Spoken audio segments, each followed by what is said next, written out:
Well, good morning, good afternoon, good evening, whoever you are, wherever you are, whenever it is for you.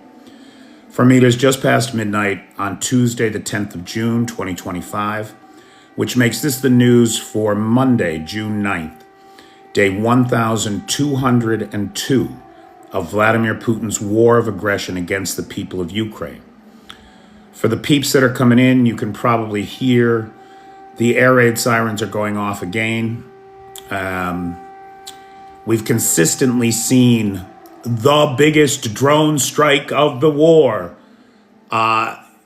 in 3 of the last 7 nights. I mean, they are really pouring it on. Last night was the biggest yet. Yeah, that's what's happening, Eli. That's what's happening. Last night was the biggest attack yet. 499 aerial targets, 20 missiles, and 479 drones were directed at the territory of Ukraine last night. Now, the amazing thing, the stunning reality of that what should have been an overwhelming attack last night was the interception rate by the Ukrainian armed forces. The mobile defense forces, the Air Force, and other units of the Ukrainian armed forces last night shot down, are you ready for this? 95% of the missiles, 19 out of 20 missiles. That included 4 of the Kinzhal hypersonic missiles, the so-called undefeatable, unshoot-downable, uninterceptable missiles of the Russian Federation. Shot down 4 out of 4, baby. And the interception rate on the drones was unbelievable. 460 drones intercepted, either shot down or taken out with electronic countermeasures. That's a 96% interception rate on the drones.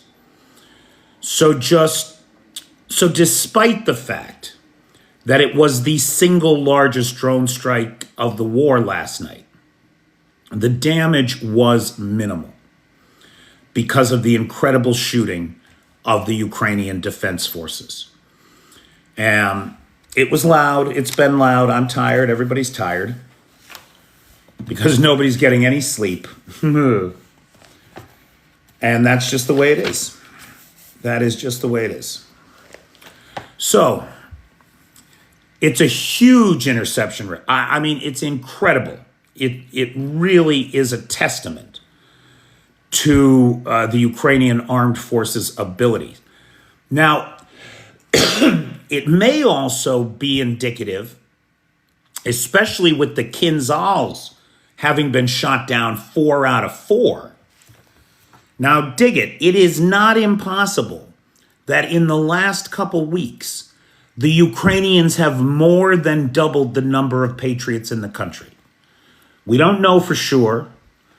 We have the statement by Israeli Ambassador Michael Brodsky, who in an interview with the Ukrainian media outlet this weekend said that Israel has delivered to Ukraine its retired patriots.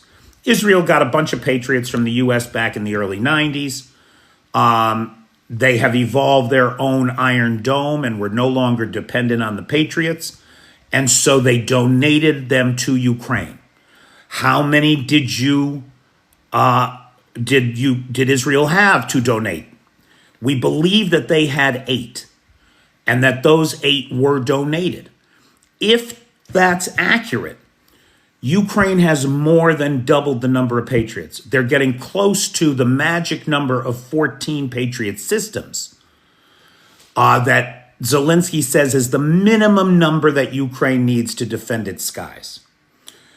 So the fact that all 4 of the Kinzhal hypersonic missiles last night were intercepted, that 19 out of 20 missiles were intercepted, which is the best missile interception rate we have seen in any single one-night attack of this entire war. That says to me that maybe Ukraine's air defense may have recently gotten a good booster. And clearly, the Israeli government is saying that it did. So big thank you to the Israelis. As a person who lives in Kyiv, I'm very grateful to have more patriots in this country. Believe me. Let's just take a look at the numbers. It was 10 out of 10 KH-101s. Now, the Ukrainian army regularly shoots down 10 out of 10 of the KH-101s. So that's not a big deal.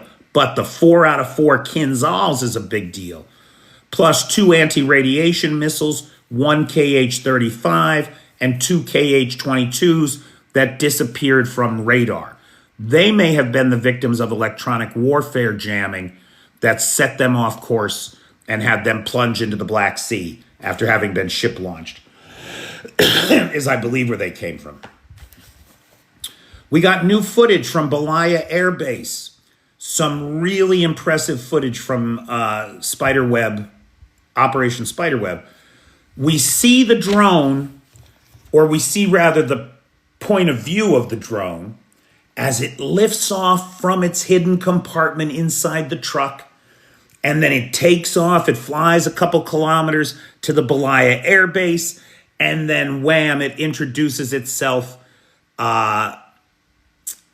a Tu-22, and there were fireworks. There were fireworks.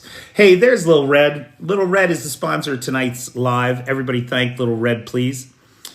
We got Fitz and some partners coming up the next 2 days. Big thanks to Fitz and to the board of directors. Pardon me.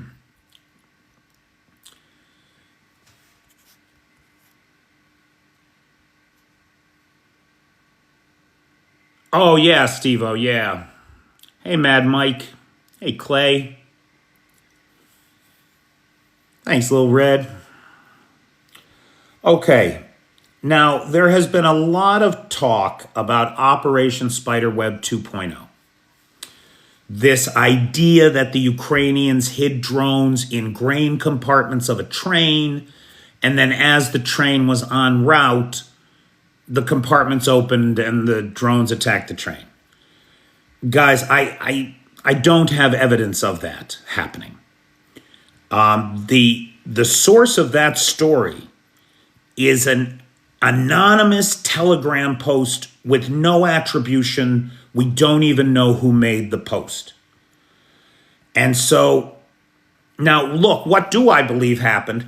Well, we got satellite imagery of about half a football field's worth of burned tracks, like everything on the tracks just vaporized. And we have a statement from Ukraine's Southern Command stating that they hit a train, they hit an engine, they hit some tanks, they hit some APCs and some vehicles. And that's really all we have. Clearly, a train was hit because we can see the destroyed tracks. What was on that train, we don't know. There is no evidence to indicate that the Ukrainians hid drones inside of grain hoppers on the train. There's no evidence of that. Matthew was 13. The Ukrainian Southern Command official announcement claimed 13 tanks plus 100 armored vehicles and automobiles. So, hey, Flip, nothing about... I think that it's a problem with translation, is really what I think. I do think that the Ukrainian Southern Command hit a railway engine. There's evidence of that. I think it's entirely possible that they could have hit 13 tanks. That it's also possible that they hit 100 vehicles and some of them were armored. But there's no way that they were all on that same train. That's not a thing. I had a conversation last night with a Ukrainian engineer who explained to me how big there's not an engine in Ukraine that could pull a train with all that shit on it that they're claiming was on that one train. That's not a thing. There isn't a railway track in Ukraine that could handle a train that big. So that is not what happened. I do think the Ukrainian Southern Military Command hit some targets, passed the evidence for those targets up to the High Command, and High Command gave them credit because in the numbers for the day after this attack, there's a sudden spike in tanks and in armored vehicles and automotive vehicles. And that can be attributed to this report. But nothing else can be, as far as I can tell. Okay? Believe me, nobody wants it to be true more than me. But if we're to maintain a relationship of trust, I have to be honest when there's no evidence for things.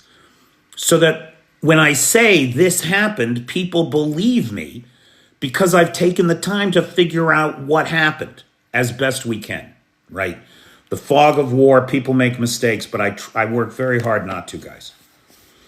Zelensky did a couple interviews over the weekend, and he said a couple very interesting things that we should talk about. First, he made the claim that 20,000 anti-drone missiles have been diverted to U.S. forces in the Middle East that have been promised to Ukraine by the Biden administration. Now, until I saw that quote, I believed that it was only fuses. Not like only fuses isn't a big deal, right? Without the fuses, you don't get a boom. So you have to have the fuses and you have to have the boom. But now there's this claim that there's these 20,000 anti-drone missiles that were not sent to Ukraine. Now, I have not been able to confirm this from another source, but I don't feel like Zelensky is lying. He believes this. And for tomorrow, I will get a source and we'll have that confirmed, or I'll let you know.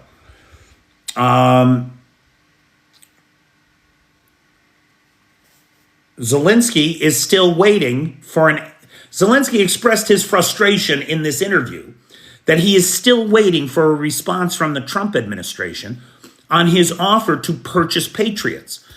Now, I want the maggots out there to explain to me how your guy, who's supposed to be the business guy, the money genius, the guy who's going to make us all rich and bring all this money into the country, who has been saying that Ukraine are freeloaders who owe you a lot of money, why won't he take the money?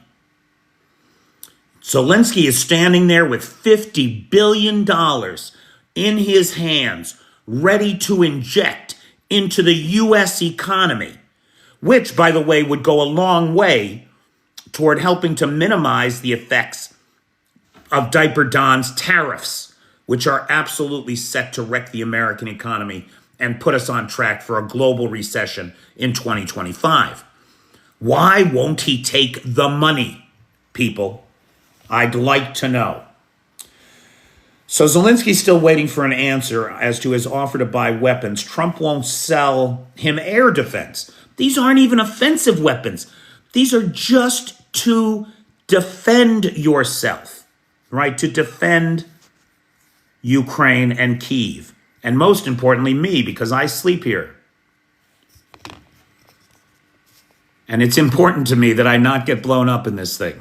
It's my main thing. That I really get out of here and not get blown up. It's my mission. So for some reason, Donald, and of course we know the reason, because Donald Trump is a creature of the Kremlin. He's also doing everything he can to kill Lindsey Graham's sanctions bill on Russia. First, he was trying to delay it. Now he's asking, Graham, to rewrite some of it before he brings it to the floor. Delay, delay, delay. Support Putin, support Putin, support Putin. We are not, he responded to Trump's comments about two kids in a park fighting like crazy. He said, we are not kids in a park. Putin is a murderer who came into the park to kill the children. That's what he is. That's what he is. That's what's happening here.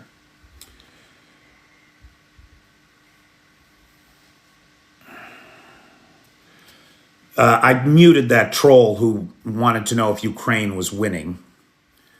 But on that subject, I'll tell you, Zelensky said this weekend, Putin is not winning.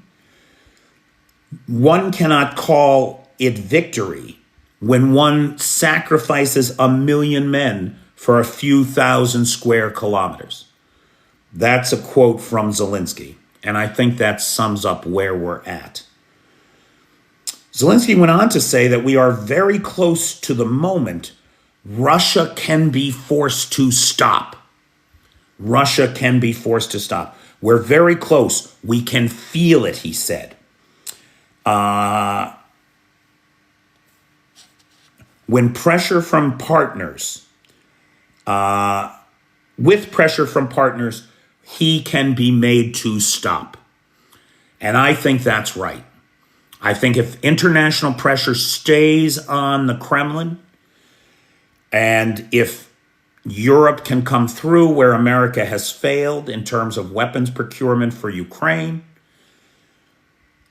if we maintain OPEC lowering oil prices, if we can maintain the sanctions on Russian oil and punish those who purchase it more effectively, we can starve the Russian economy, and what is already a fragile thing dependent on the production of war material to stay alive will shatter. There's an interesting bit of news from the Russian Federation on interest rates. It appears that the central bank is going to lower Russian interest rates to 20%. Now, that's almost a symbolic move, right? From 21 to 20%. It's almost symbolic, but it's a full 100 basis points. That could have some impacts. Now, the question is, with inflation the way that it is, will that further overheat the economy, creating further labor shortage issues and concerns and driving inflation and driving that inflation wage spiral? Or are things so bad that it's hardly going to make a difference one way or another? So we'll see. We'll have to take a look at that as it plays out over time.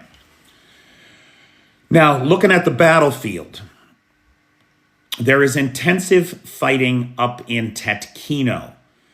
Now, Tetkino is that area of Kursk that the Ukrainians have been in control of Russian territory in the far west of Kursk, right on the Ukrainian border, since August 6th of 2024, last year. So coming up on a year of Ukrainians going to bed and waking up every day in western Kursk in control of Russian territory.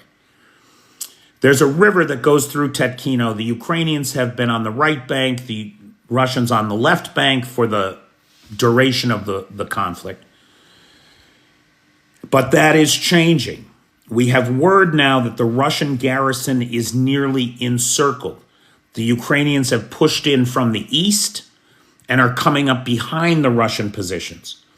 Further, they are calling in deep strikes against Russian emplacements in Rilsk and all along the road that leads to Tetkino, cutting off Russian resupply and reserves. In fact, we have multiple accounts of Russian reserves being taken out before they can get to the contact line. And so there appears to be no relief for the Russian garrison in Tetkino.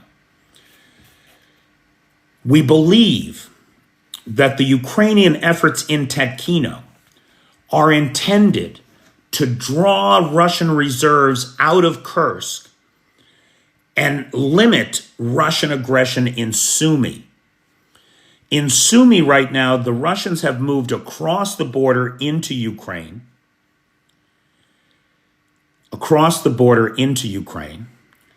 and have advanced as much as 8 kilometers into the country.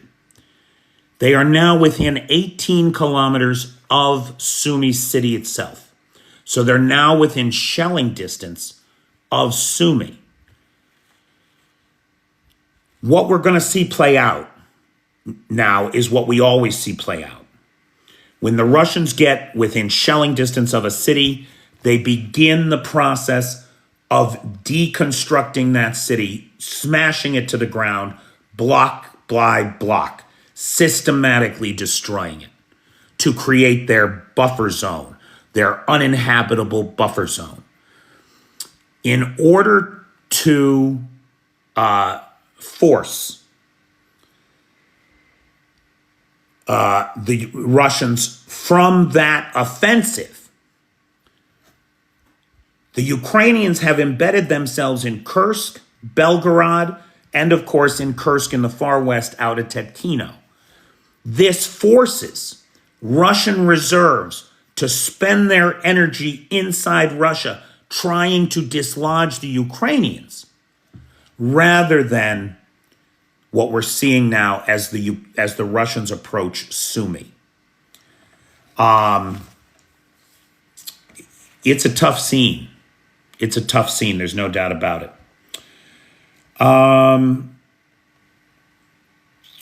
It's having its effects. It's definitely having its effects. We have confirmation of the most significant weapons transfer of the war from Kherson and Crimea to Kursk.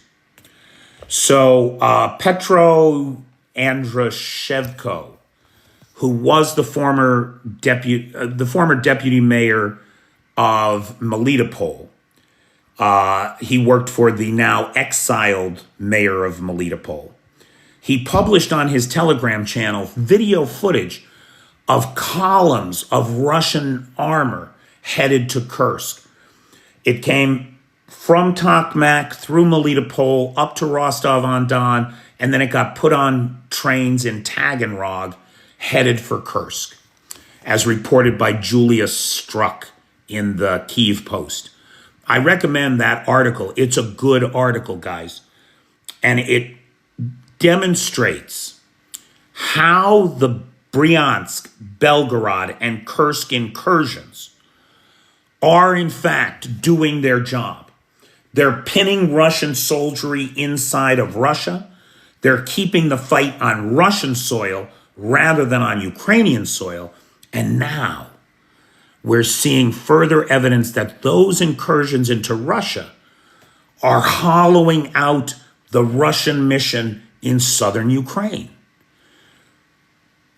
There are guns, self-propelled howitzers, being transferred from Crimea to Kursk that have never once been fired in this conflict. They've been sitting down there. They're as good as new. They've been sitting down in Crimea where the fighting wasn't for the last 3 years. Well, now they are needed at the front, and that's where they're headed. We saw artillery systems being transferred, men, tanks, APCs, etc. Which, in point of fact, if we think about this for a second, in point of fact, that does lend credibility to the whole story of the Southern Command wiping out a bunch of Russian equipment. I just don't think it was all on a train. And the train certainly didn't have James Bond spy cars launching drones from it. At least there's no evidence of that at this point. If evidence comes around that demonstrates that, I will change my opinion. But right now, there is no evidence to indicate that any of that happened. However, if in fact the Russians, and we have every reason to believe that they are gathering up every spare piece of equipment they can find in Crimea to send to Kursk, which is the main problem that they're having right now. They cannot dislodge the Russian forces from Kursk and Belgorod. If they're hollowing out the South to achieve that effort, what does that mean in terms of creating opportunities for Ukraine? Is there an opportunity to cut that land bridge to Crimea and bring Crimea under siege, really under siege, at this juncture? And I don't know that there is. I'm not saying that there are those opportunities. But if they are, I promise you, Ukraine will exploit them. I don't think there's any doubt about that. Let's see. Heavy fighting continues along the Kupiansk line, the Toretsk line, and in Pokrovsk, where nearly half of yesterday's 157 attacks by Russian Federation forces were focused in Pokrovsk. In Pokrovsk, yesterday we saw the Ukrainian army destroy 2 MTLBs and 1 BMP. And this is not far north of where we've seen the Russians now push to get right up to the border of Dnipropetrovsk. Now this is a big deal, right? Because Dnipropetrovsk has not been invaded. It has not been illegally annexed by the Russian Federation. To date, the Russian Federation has made no claims on the Dnipropetrovsk Oblast. But they get a toehold in there. How is that going to change? How is that? Are they going to claim the whole thing for themselves? Yeah, they are. Just like they do right now with Donetsk, Luhansk, and Zaporizhia and Kherson, which they don't control all of, but they claim the entire territories. This question of the tanks, the Russian tanks reaching the western border of Dnipropetrovsk and threatening to enter a new oblast, again, that they have not illegally annexed, saw the tanks right up to the border, to the 100 meters from the border, when a bunch of Ukrainian motorcycles came in. And I don't know if you've seen the training videos that, I'm sorry, not Ukrainian motorcycles, Russian motorcycles came in. The training videos for the Russian Motorcycle Corps are hysterical. Like, they teach them how to flatten concertina wire with kind of like a ramp, and then ride over it. And we actually saw that operation in action today. Sure enough, a couple dozen motorcycles of the Russian Federation approached the front line at the Dnipropetrovsk border, slammed the concertina wire down so that they could roll over it. They came into the Dnipropetrovsk Oblast and were strongly rebuffed. There were no survivors, is the short answer to that. That's not funny. I'm not laughing. So we've had Russian soldiery on the grounds of Dnipropetrovsk today in this failed motorcycle attempt. It is disconcerting that the Russians are putting their feet in Sumy Oblast and Dnipropetrovsk Oblast, seemingly attempting to take 2 more states of the nation of Ukraine. That's what it looks like. Russians finally moving out to the Black Sea. This happened a couple days ago, but I just saw a video of it today. Russian Special Operation Forces attempted a landing on a Black Sea gas platform, but waiting out in the waters, dun dun dun dun dun dun dun dun dun dun dun dun dun dun dun dun, like Jaws himself, were Ukrainian unmanned surface vehicles. They attacked the Russian Special Operations Forces on the gas platform, or as they approached the gas platform, and they rebuffed them. They were not able to retake the platform or do much damage while they were there, apparently. Now, overnight last night, so the Russians had the biggest drone attack on Ukraine of the war last night, right? Which is a statement I've said now 3 times in the last week, and it's been true every time. The Ukrainians aren't slacking. They turned around and they sent at least 150 drones at the territory of Russia. And the difference is the Ukrainian drones are focused on destroying the military-industrial complex. Just listen to what they hit last night. This is quite a list, right? Lots of hits last night. We had two chemical plants, one in Tula, one in Kazan. The gunpowder plant in Kazan may have been hit, but an adjacent warehouse that stores materials for the army was definitely hit. That is still burning today. And we're talking about targets 1,000 kilometers inside Russia.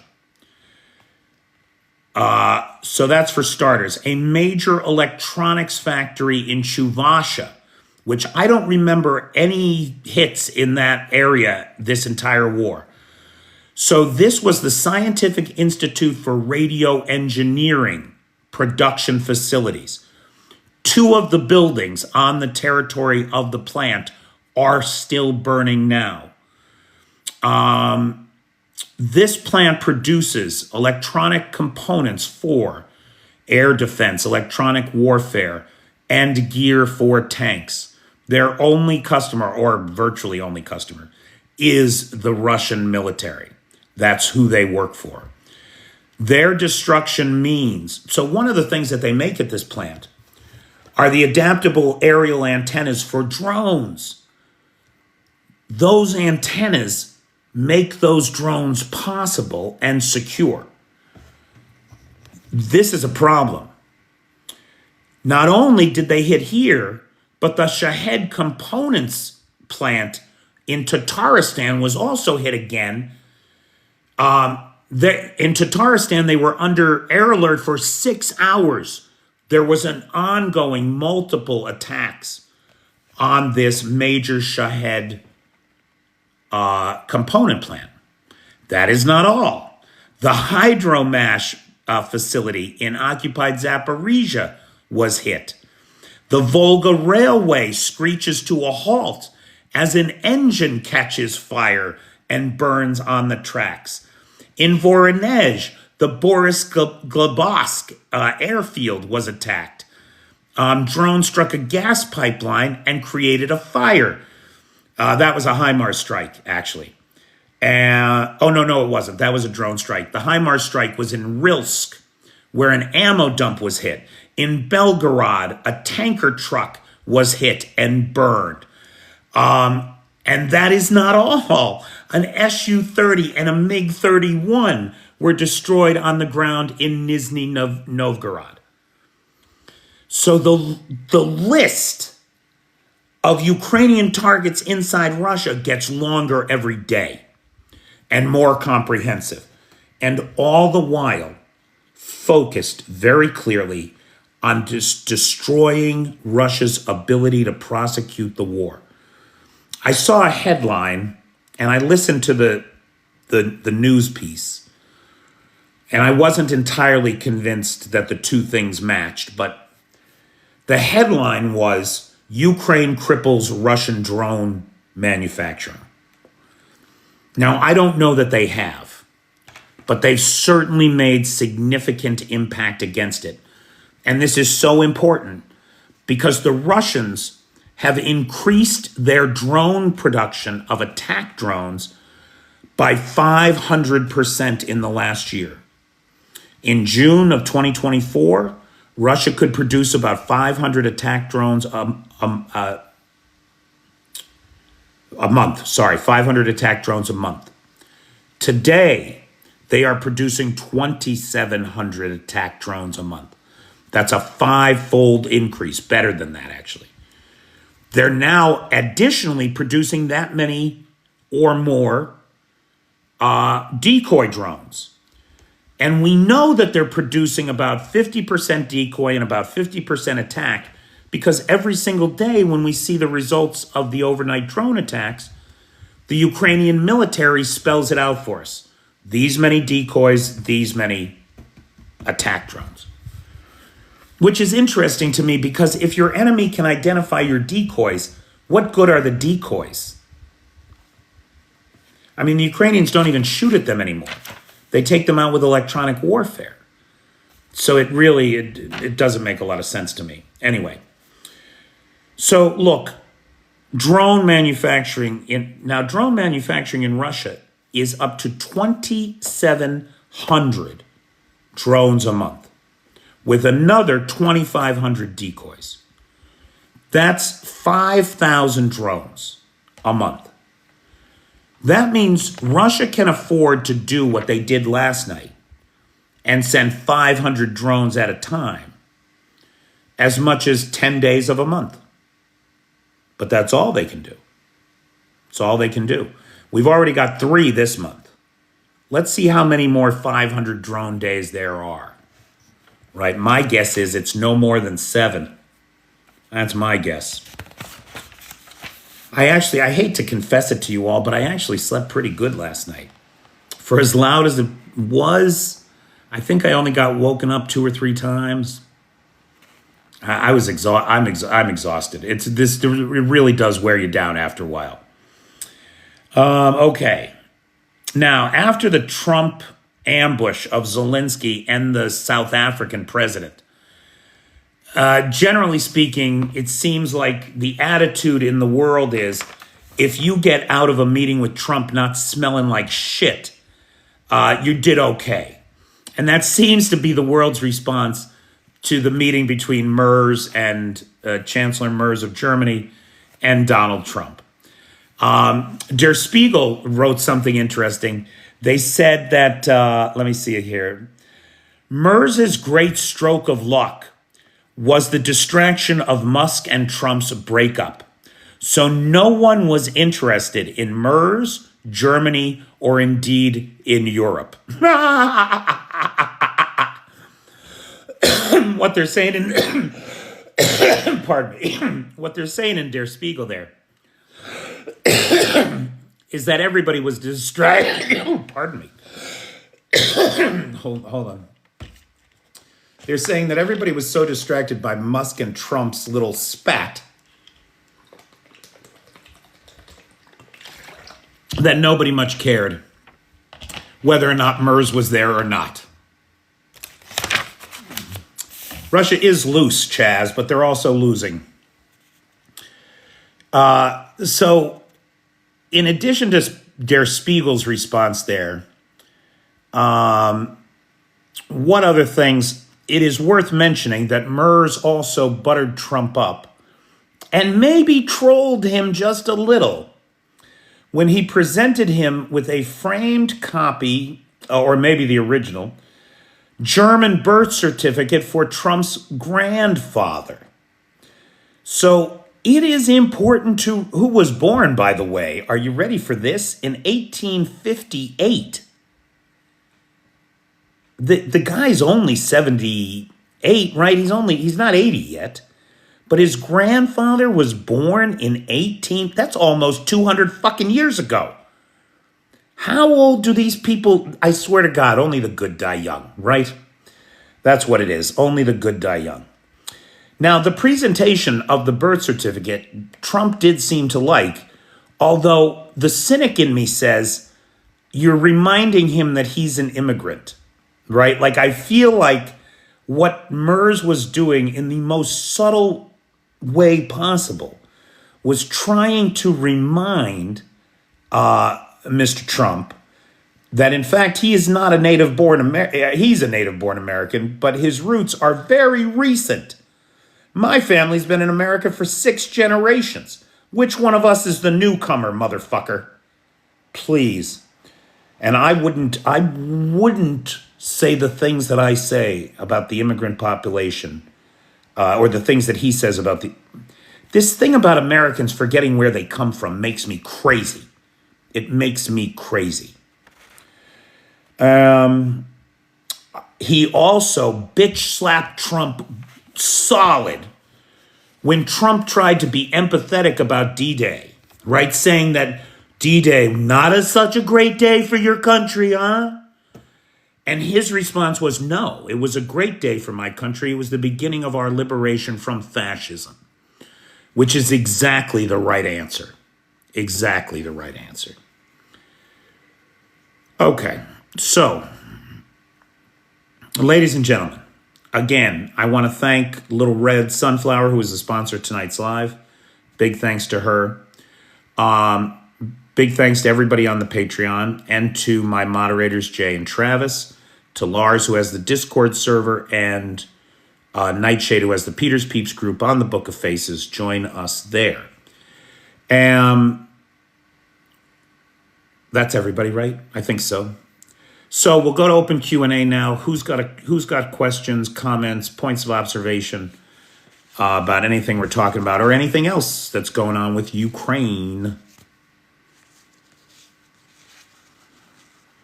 How many S-series air defense systems are still active in the Russian army, if you know? You're talking about the the S-200, 300, 400 series, I assume, Freaky Dane? Dude, I don't know. I know that at the start of the war, the Russians had in service 1,900 S-300 systems. They had far fewer of the S-400. I'm not sure, but it was far fewer, by orders of magnitude fewer, a couple hundred maybe. And we've seen a lot of them blowed up, but nowhere near 1,900. So they still have lots of S-300s out there. But remember, those S-300s are busy, right? Like they're dedicated to, like for example, there were 3 on the Kuril Islands in Japan. And those got pulled out of there. Maybe they have less than we think they have.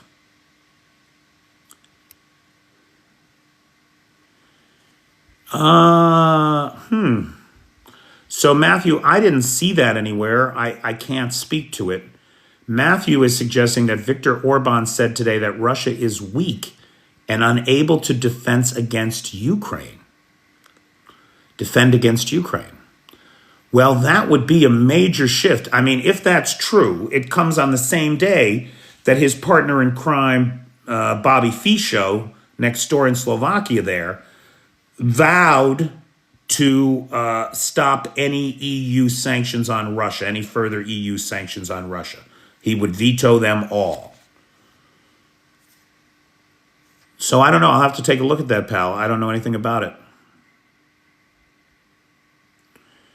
Oh, Putin's got everything on Trump. Putin has owned, well, not Putin, but the KGB has owned Trump's ass since 1987. It's just that simple. The Patriots can use any PAC missile provided by anybody. I mean, they're all made in the United States, Michael. But for example, the Israelis didn't just send the Patriot systems and launchers. They first sent 90 Patriot missiles, PAC-2s, I think. So 90 missiles. That was good, too. That was very helpful. Bertie read that, too. I assume you're talking about Orban. No, I didn't see that comment anywhere. I'll have to take a look. Wow, something reasonable and factual out of Orban. I swear to God, this war never ceases to amaze me. Orban also says, though, that Russia will win. Okay, now that sounds right, Lars. Do we know how many drones Ukraine have sent in one hit? Not really, Anthony. They're pretty closed mouth about that. Looking at the radar map last night, it appeared to be about 150 outgoing from Ukraine.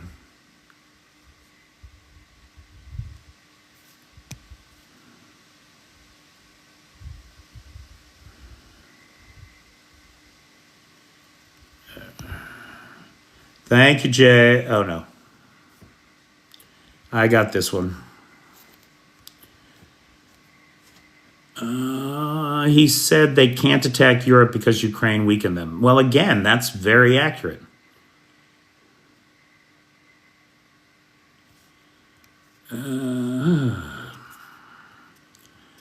Are Jay and Travis here tonight? Is either of them here?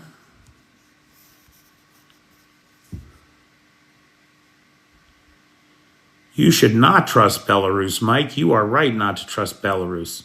How long is it since we have seen Putin? You know, Bernard, that's a tough question. I mean, we really we don't know. I don't think that's unfair to say. It's that we don't have any idea the last time that we saw the real Vladimir Putin. We just don't know.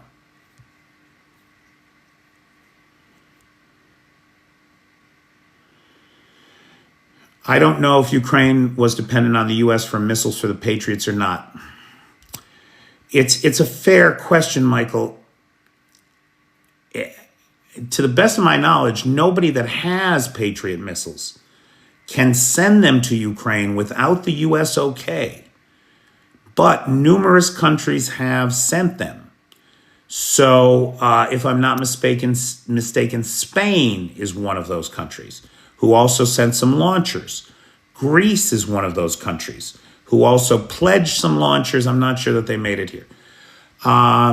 But the U.S. is the major source. And one of the big buys that Ukraine wants to make with that $50 billion it wants to spend in the U.S. arms industry is on Patriot missiles. So, yeah. The subject of our discussions here is Ukraine.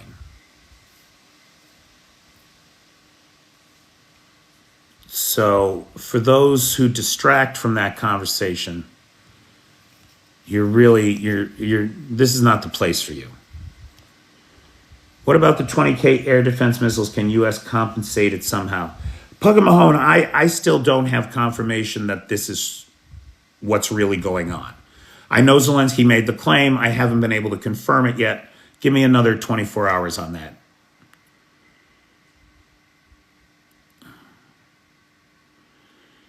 It'll be 1 million men, KIA, WIA. What's today, Monday? Thursday. They'll hit it Thursday, by my count. Yeah. The bridge can be hit again by drones. Now, so I should do a video on this. So Russian analysts are freaking out. They're freaking out about the Kerch Bridge incident. Not because they're worried about, get this, not because they're worried about the Kerch Bridge. They've already written that off. Hey, Dutch, how you doing? Hey, everybody, say hello to Dutch. So here's what I'm understanding from the Russian analyst perspective. They're not worried about the Kerch Bridge. They've already written it off. It's done. They believe, there's multiple Russian analysts today saying that the Kerch Bridge attack was a test run of a new underwater unmanned sea drone called the Talaka 1000, I think, because it carries 1,000 kilograms of explosives. And they're saying that that's what hit the bridge. These underwater, torpedo-looking, unmanned vehicles, loitering munitions, right? It's like a loitering torpedo driven by AI. It can go out into the ocean. It can hang around. Oh, wait, is that an enemy ship? I don't know. Let me scan it. Oh, yes, it's an enemy ship. Is it on our target list? It is. Blow it out of the water. Right? Like smart, you want to talk about smart bombs. These are smart bombs that can set themselves off. It's amazing. So this is what the Russian analysts are saying. They think that the attack against the Kerch Bridge was a test run of this new torpedo, unmanned torpedo. Okay, what are they afraid of? They're afraid for the Pacific Fleet. Russia's not much of a seafaring people, right? They're an inland horseback riding culture. It's not like the UK, surrounded by water, everybody becomes a sailor. They don't have that tradition. The bulk of their fleets are in the north and around Murmansk, the North Sea Fleet, and then the Pacific Fleet. The Pacific Fleet is remarkably exposed to an attack by this kind of weapon. And the Russian analysts are afraid that Ukraine intends to send a container ship loaded with these drones to the Pacific. Now, you're talking about traveling tens of thousands of miles through the water, right? Where almost there's no regulation, there's no eyes to look at you, like you're just one of tens of thousands of ships in the vast emptiness of the sea. If that is true, right now, again, this is just Russian analyst paranoia, which the Russians have good reason to be paranoid these days. The Ukrainians are out to get them, and they seem to be able to strike at will anywhere they want. Russian analysts are concerned that the attack on the Kerch Bridge is really just a prelude to an attack on the Pacific Fleet. We could wake up tomorrow, well, probably not tomorrow, because if this was the test run, it will take a month of sailing for the Ukrainians to load up a ship with these torpedoes and send them out to the Straits of Japan, because that's where they would have to go. So I don't know. It's a sub drone. It's more like a torpedo drone than a sub drone, I would say. But yes, that's exactly what it is. Okay, what else?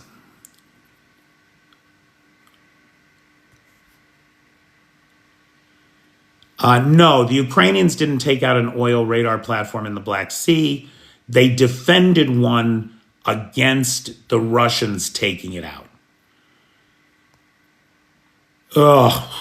Musk's father's, I meant to do a video on this. I'm glad you reminded me. Here, I have my notes on this right here. Hold on one sec. Because this is a big deal. Look, they're no longer hiding who they are. The Musks are no longer hiding who they are.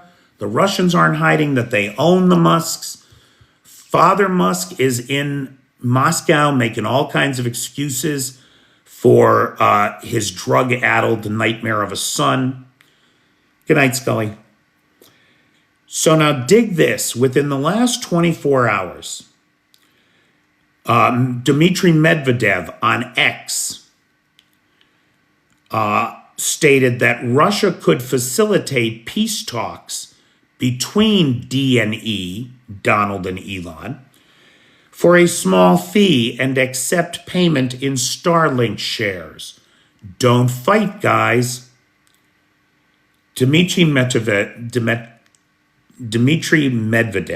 literally wrote to the President of the United States and one of the wealthiest people on earth, don't fight, guys. These people are children. They're all children. Now get this, Maragozhin, former Roscosmos chief and commander of the mercenary group active in Ukraine, invited Musk to become one of us. Dmitry Novogov, head of the Foreign Affairs Commission of the Duma, said if Elon needs asylum, of course we could accommodate him. 3 high-ranking Russian government officials extending the hand of asylum to Elon Musk, even as Donald Trump attempts to deport him. If that doesn't tell you who these people are, who owns them, and what they think of them, I don't know what will. I really don't know what will. Okay, guys, we got about 4 minutes left.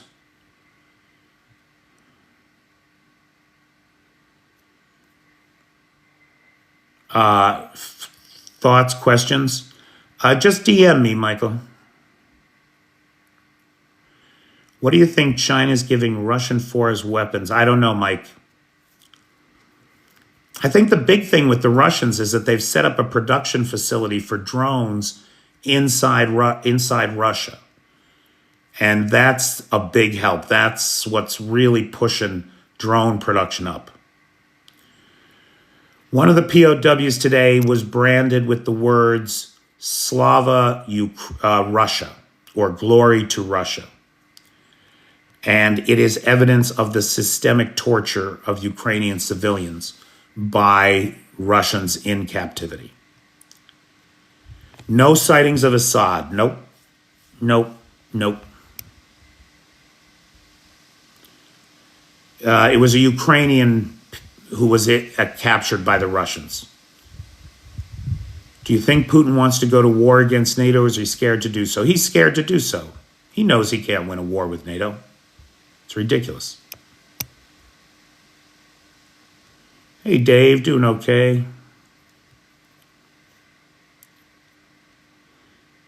Flippy makes the point that the Chinese helped the Russians out with a lot of dual-use goods, which, Flip, I will point out to you, the Chinese Communist Party has repeatedly denied,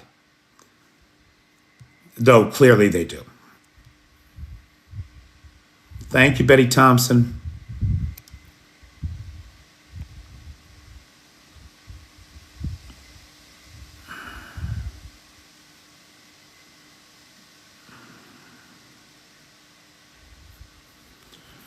Yeah, the Russian POWs are healthy and their wounds have been treated and they put on weight.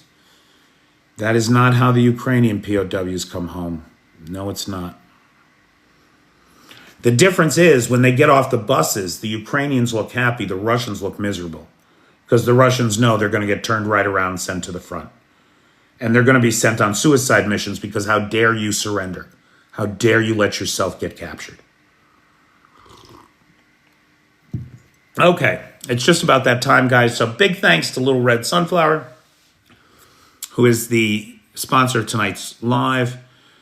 Big thanks to Jay and Travis, the moderators, and to Nightshade, who has the Peter's Peeps group on the Book of Faces, and to Lars, who has the Discord server. Happy birthday, Flip. Happy birthday. You got plans? Is the wife taking you out to dinner? Thanks, Andrea. Thanks, Martin.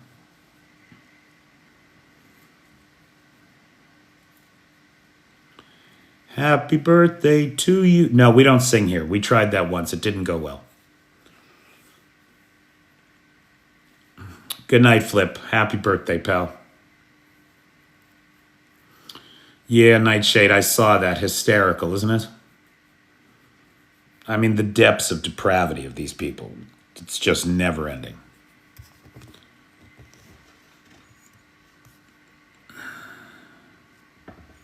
Okay, good night, Michael.